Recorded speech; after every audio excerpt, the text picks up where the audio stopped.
तो कहानी के शुरू होते ही हमें कपल को गाड़ी में दिखाया जाता है जो कि किसी इमरजेंसी सिचुएशन में शहर से निकलकर भागना चाह रही है। कार में चलते हुए रेडियो से हमें पता चला कि दुनिया में कोई पेंडेमिक यानी वबा आ गई है, जिसके चलते बहुत से लोग अजीब से ज़ॉम्बीज़ में बदल रहे हैं। ये ज़ॉम्बीज़ पहले से कई ज्यादा खतरनाक है, ना तो मरते हैं और ज़ॉम्बीज़ बनने के बाद इंसान पौधों और इंसान का कॉम्बो बन जाता है। इनकी तरह बहुत से लोग और भी इसी पेंडेमिक से भागने की कोशिश कर रहे थे। अचानक कार चलाते हुए इन्हें एकदम से तेज रोशनी दिखाई देती है, जिसके बाद इनकी कार का एक्सीडेंट हो गया। सीन कट हुआ और हमें देखने को मिला कि इथन की जब आंख खुली तो वो उस गाड़ी में नहीं था जिस गाड़ी में उसका एक्सीडेंट हुआ था, और साथ ही उसके साथ उसकी वाइफ भी नहीं थी, जिसे देखकर वो बहुत ज्यादा कंफ्यूज हो गया। वो गाड़ी से बाहर निकला और इधर उधर देखने लगा, जहाँ देखने पे पता चला कि ये दुनिया पूरी तरह तबाह हो चुकी है। और जब इथन का एक्सीडेंट हुआ था उस टाइम तो पेंडेमिक की शुरुआत थी।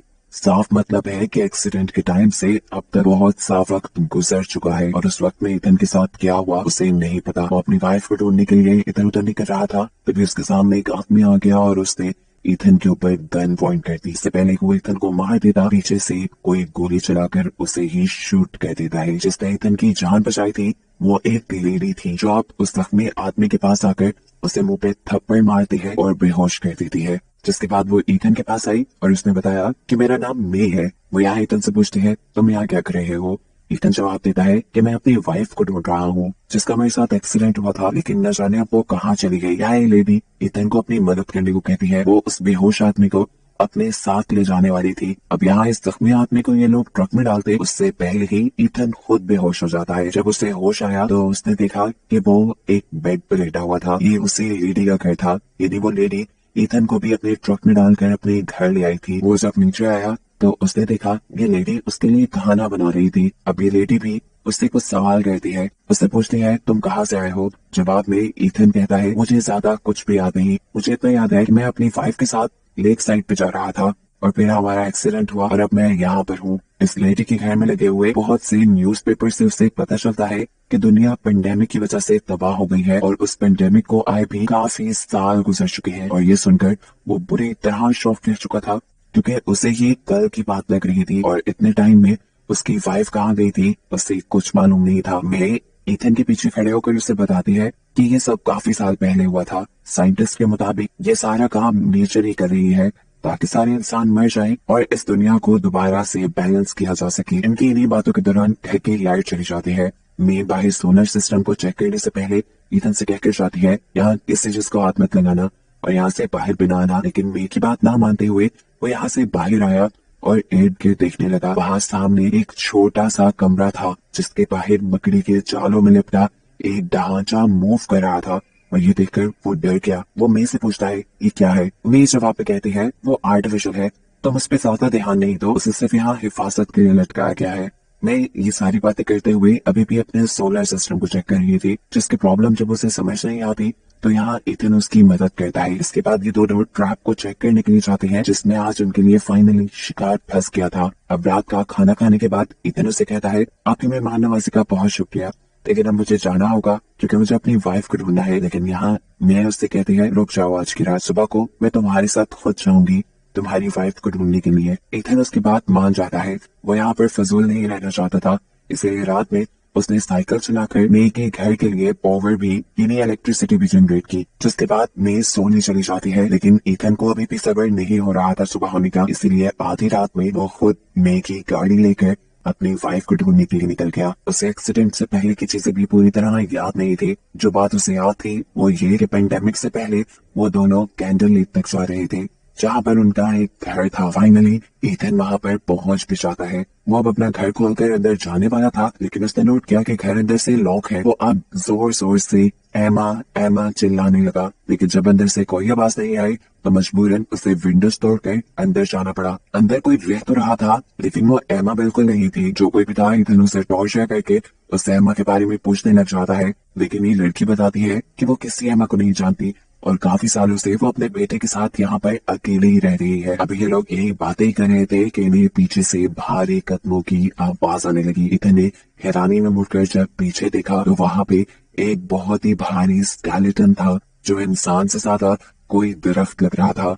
वो इनके घर के अंदर घुसने की कोशिश करता है, लेकिन जल्दी से वो लड़की आगे बढ़कर घर का दरवाजा बंद कर देती है। लेकिन वो स्केलेटन जो कि एक ज़ॉम्बी है असल में, वो ईथन की तोड़ी हुई विंडो से इस घर के अंदर उस लड़की के ऊपर हमला कर देता है, जिसे बचाने के लिए ईथन पास पड़ी हुई हथौड़ी उठाकर उसके सर पे जोर जोर से मारता है और ऐसे वो ज़ॉम्बी दूर हो जाता है और औरत बच जाती है। थोड़ी देर बाद ईथन ने जब दरवाजे के बाहर देखा तो वो शॉक रह गया कि वो स्केलेटन अभी भी जिंदा था। और फिर इस औरत ने बताया कि ये प्लांट जैसे ज़ॉम्बीज कभी नहीं मरते, लेकिन खैर इन्होंने इस टाइम इस ज़ॉम्बी से छुटकारा पा लिया था। अब ईथन और ये लड़की कुछ देर बातें करते हैं और फिर ये लड़की ईथन से कहती है, तुम सो जाओ, अभी मैं घर की रखवाली करती हूँ ताकि यहाँ पर कोई ना आ जाए। उसकी बात मानते हुए ईथन सो गया, लेकिन सुबह जब ईथन की आंख खुली तो उसका पूरा मुंह खून से भरा हुआ था और उसने जब पीछे मुड़कर देखा तो वो औरत और जो बच्चा इस घर में थे वो दोनों नीचे मरे पड़े थे। ऐसा लग रहा था कि किसी ने बुरी तरह चीर फाड़ कर उन्हें खा लिया हो। डर कर वो जब घर से बाहर गया तो उसने देखा कि कोई ज़ॉम्बी टाइप क्रिएचर एक बच्चे के ऊपर हमला किए हुए थी। जैसे ही ईथन उसके पास गया तो उसने फौरन ही ईथन की तरफ झपटा मारा, लेकिन ईथन को खाने के लिए नहीं, वो ईथन से कुछ कहना चाह रही थी, कुछ बोलना चाह रही थी, लेकिन उसकी आवाज बंद थी। ईथन उससे डर रहा था और अचानक गोली के चलने की आवाज दोनों को ही डरा देती है और ईथन के सामने खड़ी ज़ॉम्बी नीचे गिर जाती है। हमें पता चला कि यहाँ पर ईथन को बचाने के लिए मे आई थी। अब यहाँ से जाने से पहले ईथन को यहाँ पे लगा हुआ एक बर्ड बॉक्स दिखाई देता है जिसपे उसकी वाइफ का टैटू बना था। वो जल्दी से इस बर्ड बॉक्स को खोलता है तो वहाँ पे एक सेल फोन था जिसकी बैटरी डेड होने वाली थी। ये मोबाइल उसकी वाइफ का ही था जिसमें एक वीडियो बनी हुई थी। इस वीडियो में उसकी वाइफ बता रही थी कि ईथन, तुम्हें भूलने की बीमारी हो चुकी है और मैं नहीं जानती कि तुम्हारी इस बीमारी के साथ मैं कब तक तुम्हारे साथ रह पाऊंगी। इस वीडियो में ईथन खुद उसके पीछे लेटा हुआ था। इससे पहले कि वो वीडियो पूरी देख पाता मोबाइल बंद हो जाता है और ईथन गुस्से से पागल होने लगता है। यहाँ पर अब मे उसके पास आती है और उसे कंट्रोल करती है और कहती है, तुम मेरे साथ घर चलो, मेरे घर चार्जर है, तुम इस मोबाइल को चार्ज कर लेना। लेकिन अब तो ईथन को मे भी याद नहीं रही थी जो उससे कल ही मिली थी।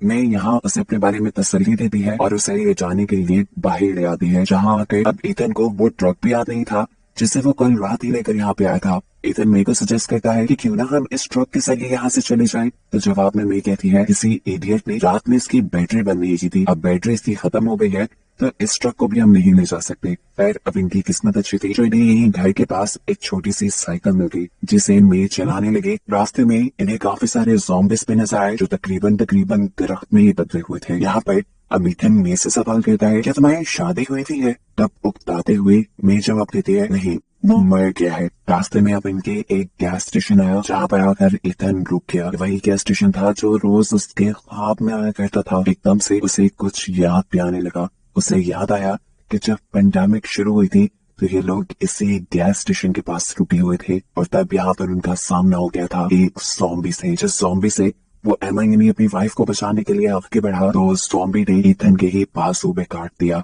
और फिर इसके आगे उसे कुछ याद नहीं आया। खैर अब ईथन को लिए मैं अपने घर पहुंच जाती है, जहाँ आते ही उसने ईथन को चुप रहने को कहा क्योंकि उसे अपने घर के करीब से किसी की आहट महसूस होने लगी थी। उसने करीब जाकर जो भी था उसे गन पॉइंट पे ले लिया और तब उस आदमी ने बताया, मैं इनोसेंट हूँ, मैं तो सिर्फ अपनी वाइफ को ढूंढ रहा हूँ। इस टाइम मैं बहुत ज्यादा भूखा हूँ और खाने के लिए मैं आपकी कुछ भी मदद कर सकता हूँ। अब इसकी डील मानने से पहले मैं ईथन के जरिए उस आदमी को चेक करवाती है और उसके सारे वेपन ले लेती है। ये आदमी उनके लिए लकड़ियां काटने लग जाता है जबकि अंदर से मैं उनके ऊपर नजर रखे हुए थी। मैं उसके लिए खाना बनाती है और यहाँ पर हम देखते हैं कि वो आदमी ईथन को चकमा देते हुए अपनी गाड़ी के पास जाकर अपनी गाड़ी में छुपाई एक और गन ले आया है। घर के अंदर आने से पहले मैंने इन दोनों को जूस दिया और फिर खाना खाने के लिए डाइनिंग में बुला लिया। खाना खाने से पहले उसने ईथन को वार्न कर दिया था कि तुम ये खाना मत खाना और टेबल पे बहाना बना देना कि तुम्हें भूख नहीं। ईथन नहीं जानता था कि मैं उसे ऐसा क्यों कह रही है। खाने के टेबल पे हम देखते हैं कि ईथन की तबीयत खराब होने लगी थी, उसे चक्कर आने लगे थे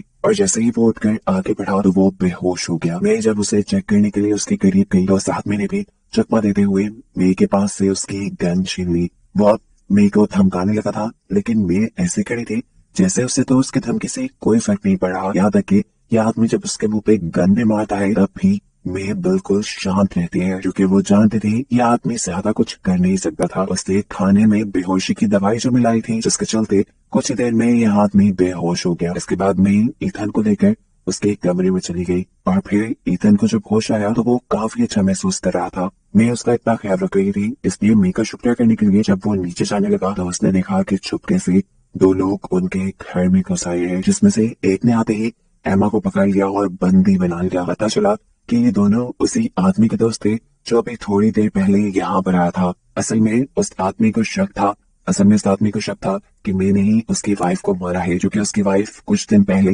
यहाँ आने वाली थी और उसके बाद वो वापस लौट कर नहीं आई। ईथन ने इस आदमी को भी अपनी वाइफ के बारे में बताया था। वो आदमी ईथन से कहता है, क्या पता किसी औरत ने तुम्हारी वाइफ को भी मारा हो। ईथन को उस आदमी के बातों पर शक तो नहीं था, लेकिन फिर भी वो इस आदमी के साथ मिलकर मैगी घर की तलाशी लेने लगा और वहां पर उसे अपनी वाइफ का लॉकेट मिल भी गया। इसका साफ मतलब था कि जरूर ईथन की वाइफ के साथ भी मैंने ही कुछ गलत किया है, उसे शायद मार दिया है। यहाँ पर हम देखते हैं वो आदमी भी एमा के कमरे से एक बैग लेकर आया था जिसमें बहुत से लोगों की पर्सनल चीजें थी। इसका मतलब कि मैंने एक को नहीं बल्कि बहुत से लोगों को अपना शिकार बनाया था। यहाँ पर अब इस आदमी का दूसरा साथी मेरे घर के बैकयार्ड को चेक करने के लिए जाता है, जहाँ अंदर जाकर उसने देखा कि ये जगह बिल्कुल एक हॉस्पिटल जैसी थी, जहाँ पर उनके लीडर को भी बांध कर रखा गया था और उसका भी एक बासु भी नहीं था। इससे पहले कि वो ये बात जाकर अपने दूसरे साथी को बता पाता, वो मे के बनाए जाल में फंसता है और वहां लगे ट्रिगर बम के फटने की वजह से मारा जाता है।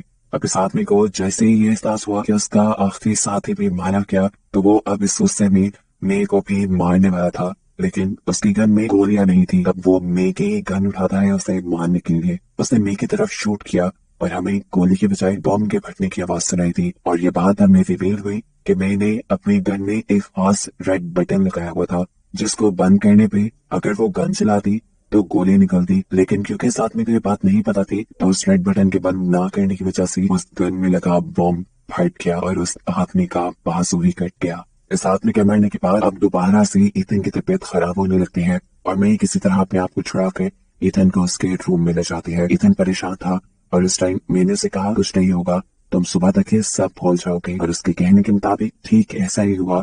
सुबह उठने पर ईथन को कुछ याद नहीं था और यहाँ पर मैंने उसे कहा, चलो शिकार करने चलते हैं, जो कि घर पे खाना खत्म हो रहा है। चुपचाप ईथन मे के पीछे चलने लगा और चलते हुए इस मर्तबा जिस घर में वो रह रहे थे उस घर को देखकर उसे एक अजीब सी याद आई।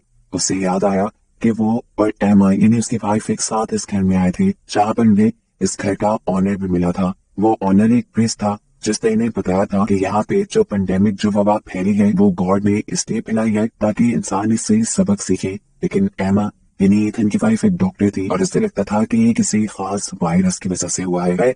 इन्हीं यादों को याद करते हुए ईथन को ये भी याद आता है कि उसके हाथ पे लगा जो प्लास्टर था उस पे हमेशा रेड कलर से एमा लिखा रहता था, लेकिन आज उसके इस प्लास्टर पे ग्रीन कलर से एमा लिखा हुआ था और ये सोचते ही उसका दिमाग खराब होने लगा। उसे लगा कि जरूर मैं उसके साथ भी कोई गेम खेल रही है, इसीलिए सब जानने के लिए उसने मेरे के ऊपर ही गन पॉइंट कर दी। लेकिन मैं इस सब को लेकर गड़बड़ाई नहीं। ईथन ने जब उससे सवाल पूछा कि आज इसका कलर ग्रीन क्यों है, तो मेरे साथ क्या खेल कर रही हो, तो मैंने बड़ी ही आराम से जवाब दिया, रेड पेन खत्म हो गया था। यानी इसका साफ मतलब था कि बार बार उसके हाथ पे एमा लिखकर ये दिल वो खुद ही बनाया करती थी। वो अब हर चीज से तंग आ चुकी थी। इस टाइम वो ईथन को सच बता ही देती है कि ईथन तुम जिंदा नहीं हो, तुम मर चुके हो। असल में गैस स्टेशन पर जब तुम्हें एक ज़ॉम्बी ने काट लिया था तो तुम भी इन्फेक्टेड हो गए थे। ये सुनकर ईथन शॉक हो जाता है और फौरन अपना प्लास्टर खोलता है, जहाँ पे उसे अपने हाथ पे बहुत से छोटे छोटे प्लांट दिखाई देते हैं, जिसका मतलब साफ था कि मैं सच बोल रही थी। मैं उसे बताती है कि मैंने तुम्हें हमेशा एक इंसान जैसा बनाए रखने के लिए तुम्हें इंसानों का गोश्त खिलाया, जिसकी वजह से तुम पूरी तरह एक ज़ॉम्बी में नहीं बदले। सीन कट होकर हमें पास्ट में दिखाया जाता है कि जब वो इस घर में आए थे और प्रिस्ट से मिले थे तभी प्रिस्ट को शक हो गया था कि ईथन कोई इंसान नहीं, क्योंकि उसके अंदर कोई स्पिरिट बोल नहीं रही थी, वो कोई इंसानों जैसे एक्शन नहीं कर रहा था और ये चीज एमा छुपाना चाह रही थी। एकदम से इन सब के दरमियान में बैठे हुए ईथन को चक्कर आने लगते हैं और एमा उसे लेकर वॉशरूम में चली जाती है, जहाँ वो अजीबोगरीब हरकतें करने लगा था।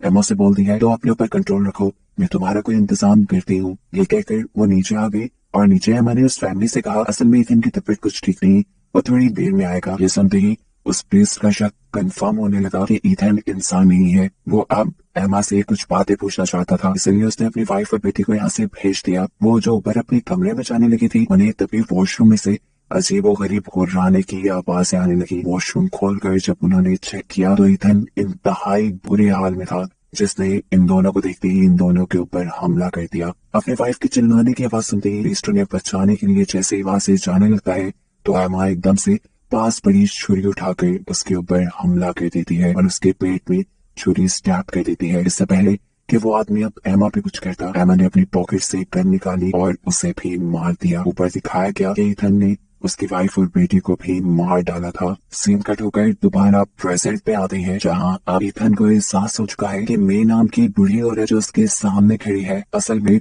वो उसकी वाइफ एमा ही है जो अब बूढ़ी हो चुकी थी और वो खुद अभी तक जवान इसलिए दिखता था क्योंकि वो एक ज़ॉम्बी बन गया था। एमा ने अपना वादा आज तक पूरा किया और आज तक उसका साथ देती रही। उसके लिए उसने कई लोगों की जान भी ले ली और क्योंकि ईथन को भूलने की बीमारी थी तो बूढ़ा होने पर ईथन एमा को पहचानना बंद कर दिया था। इसीलिए एमा ने अपने आप को मे कह के ईथन से इंट्रोड्यूस करवाया। इस सब जानने के बाद ईथन की आंखों से आंसू निकलने लगते हैं और अब एमा उससे कहती है, मैं इन सब चीजों से थक चुकी हूँ, अब मैं तुम्हारे साथ तुम्हारी जैसे बन के रहना चाहती हूँ। ईथन अपनी वाइफ एमा को एक ज़ॉम्बी बनते नहीं देख सकता था। वो इस सारे दुख में अपने आप को शूट कर देता है, लेकिन जैसा हम पहले जानते हैं कि ज़ॉम्बीज़ मरते नहीं तो वो दोबारा से जिंदा हो गया और अब जिंदा होने के बाद उसे दोबारा से चक्कर आने लगते हैं। यानी ईथन अब उस स्टेज पे आ रहा था जहाँ पर वो एक पूरी तरह ज़ॉम्बी बन गया था और इस टाइम पर अगर वो किसी इंसान का गोश्त न खाता तो वो दोबारा इंसान जैसा ना रहता। इस मर्तबा एमा उसके लिए कोई शिकार नहीं करके लाती बल्कि